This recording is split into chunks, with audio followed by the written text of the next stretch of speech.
People who've seen nice people finally snap, what happened? For more infotainment, subscribe to our channel and press the bell icon to get new video updates. Thanks for watching. I had just started high school and there was a new kid. I was from a one primary/one high school town, so all the kids already knew each other. He was a giant Aboriginal kid who was quiet with no friends, so my friend and I befriended him. We always chatted to him and he was so lovely, always softly spoken and generally just so nice. Like holding doors open for us and bashfully smiling when we would go out of our way to be friendly to him. Anyway, he started getting picked on by the bad boy of our grade relentlessly. One day he snapped and beat him up with a garbage can and was expelled, and I never saw him again. I mentioned this in another thread. Samoan friend.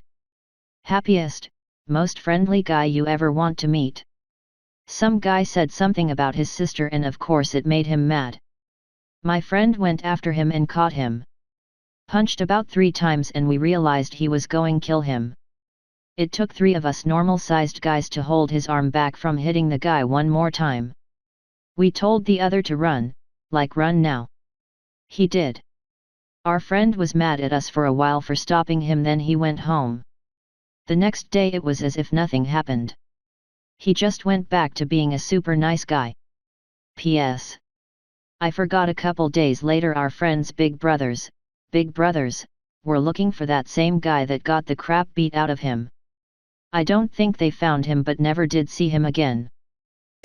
This woman, Mary, I worked with was always pleasant and cheerful, said hello in the lunchroom and was generally liked. She worked in finance and special projects. She said she wanted to retire in a few years and she had been working there for 15 years. Her boss started pressuring her to complete our annual budget report faster, but this thing is huge and comprehensive and a figurative beast. Mary told the boss it would be ready in a couple of weeks, per the usual schedule. The boss said that it needed to be completed within 1 week to give to the higher-ups. Mary said it wasn't possible. Boss emailed Mary plus CC a bunch of co-workers and the assistant managers, calling Mary out for a poor work ethic and for making the department look bad. Mary said it wasn't possible and didn't appreciate being. She put in her notice to retire by the end of the week, leaving her boss high and dry. She was the only one who could do the budget report in a timely manner, so the department was double. Good for her. Back in 5th grade, I was super lucky to have the elementary school's favorite teacher. Every single student loved her.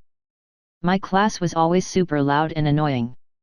We were working on some assignment before PE, and everyone was passing her off.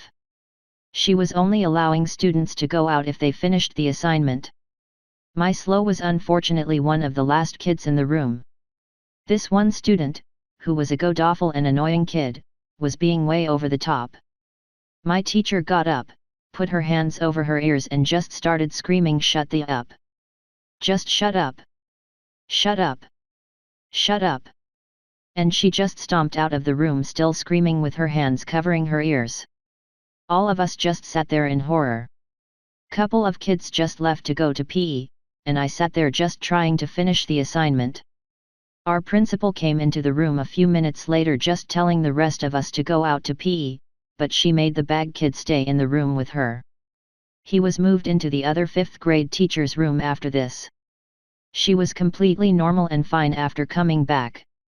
And there was nothing else that went wrong for the rest of year. Just worked her off and made all of us love her by her caring soul and all of that fun stuff. But that moment completely traumatized me. There was a teacher in my grade school that was the mean teacher. He was a great guy, very nice, but they gave him all of the behavioral hard cases because he could put a stop to it well enough. In one situation we had a substitute teacher. Partway through a pair of the students in the class just flat out kept pushing and pushing things, talking loudly, ignoring her when she tried to get them to stop, etc. Eventually she just burst out crying and left the room. Another teacher swapped in for the rest of the day. The next day our normal teacher was back. He taught us the first lesson, gave us our assignment to do, then told those 2 kids to stand up and follow him. They were brought outside the school and there he screamed at them for 10 minutes straight. Nothing bad in the sense of cursing or any of that, but of the sort of how dare you treat a substitute teacher that way. She's trying to teach the class. Variety. We could hear it clearly through the cinder block wall and it was equal parts scary and giggle-inducing in us. Eventually the screaming stopped and a few moments later the three came back in, the two kids looking like they weren't quite sure if they had died and were just slow about hitting the ground. We had a substitute teacher which became the de facto teacher eventually since the teacher they replaced, a lovely elderly lady, was sick most of the year, though thankfully fully recovered as a result. This new teacher once said to a disturbing element that he does not have any in-between states between calm and angry, he can be either one or the other, and that no one wants to see him angry. To illustrate it he explained that he gave one warning at most before he would take harsher measures. We seldom had anyone act out of line. I love the disturbing element. I kinda pretended it to be a title of an episode from The Twilight Zone or a horror movie lol. A long time ago, I used to do call center tech support for fairly complex issues. A really nice, quiet guy went through the same training class. He talked if you talked to him, but never went out of his way to chat. Right after training, the call center changes a ton of stuff. We start getting squeezed on the amount of time we can do documentation, how much research time we have, just metrics in general. It was utter, because the favorites got to go on smoke breaks as often as they wanted with the managers. We'd essentially be punished for that because we had to keep the average numbers in a certain area. He did all the right things. Talked to his manager, talked to their manager, then to HR. It kept getting worse, plus enforced overtime. Then he got a super long call, he was on it at least 2 hours, about a complex issue, and the customer was just straight up abusing him but he had to take it because the managers wouldn't give permission for him to hang up. And they were basically screaming at him to resolve this issue and get to his next call, but we couldn't end calls, the customer had to. One day he just stood up, stepped onto his chair, then onto his desk, threw his headset on the desk and sort of growled something like this, quietly. He looked around, staring people in the face, especially the people who took those long breaks and the managers. Then he walked out and no one ever saw him again. Everyone was super quiet and afraid to move or say much of anything. It absolutely happens. Happened to me for about a year at an old job. My manager/supervisor, boss son, and coworker, boss son's best friend, would go on a minimum of 4 extended smoke breaks every single day, between 10 to 20 minutes long each time. Sometimes it was roughly 1 smoke break per hour. As a non-smoker and also not having the perks of nepotism or BFF to the boss son, I was stuck manning 100% of the phones which were constantly blowing up, while doing my actual job and taking care of anything else that came up in our tiny but very busy department of 3 people.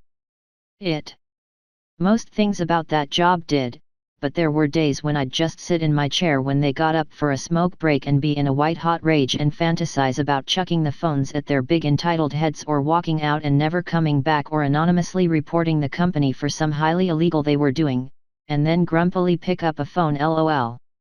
Took me way too long to quit that hellhole and I heard that lil department folded soon after I left. My best friend had lost his mom to murder a few months prior when we were in the 10th grade. Somehow he had pulled himself together just enough to start going back to school. I don't know how he handled it with being an only child and growing up without a father. His mom was all he had. A kid that thought he was popular that got on everyone's nerves cracked wise to my friend's face about his mom's death. What he said isn't exactly sure. My friend threw him on the ground and punched him in the face multiple times. The end result was a broken nose, a broken left orbital, and my friend got kicked out of school. We were very grateful he taught him a lesson but saddened it had to come at such a high cost.